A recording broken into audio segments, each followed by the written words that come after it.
Well, I'm Steve Plunkett from London, Ontario. I'm known for Cadillacs, of course.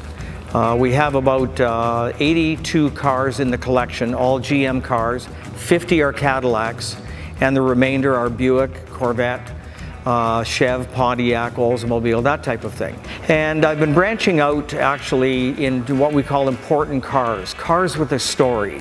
So I sold off a bunch of cars. I did have 91, I was down to in the 70s. I'm back up to about 82, but I'm replacing them with cars with a story and a history.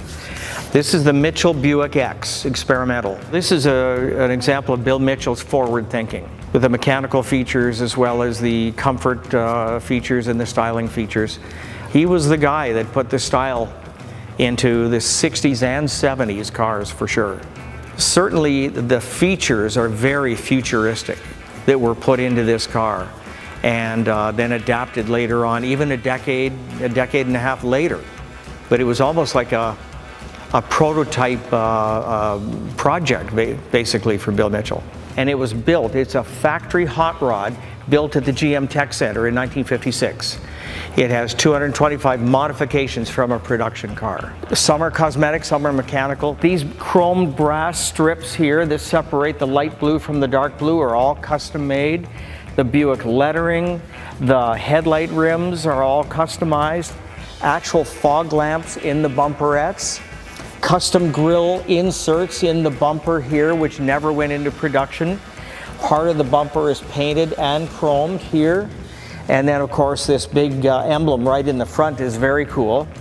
The normal production Kelsey Hayes wire wheels, but the spinners are elongated. They're longer than production. These moldings are all customized for this car. The Century logo is different. One of the things I really enjoy pointing out is, remember, this is 1956. Bill Mitchell is the guy who put style and performance into Corvette. So look at the rocker panel closely. It is smooth, corrugated exhaust outlet. There's your outside exhaust for Corvette later on in the 60s. Bill Mitchell also loved the frame painted red, wheel wells painted red. Everything is red underneath. The boot is, a hard boot is really a Cadillac thing. But they customized this boot and made it narrower to fit this car. So it's got what we call a parade boot or a fiberglass boot. The taillights have an actual cover, and that's actually original from 1956. Chromed brass moldings separating the two colors again. Then you have the custom grille insert into the bumpers. And then you've got a combination of chrome and painted rear bumper as well. When you open the door, the ground lights up. They're just doing that today on cars.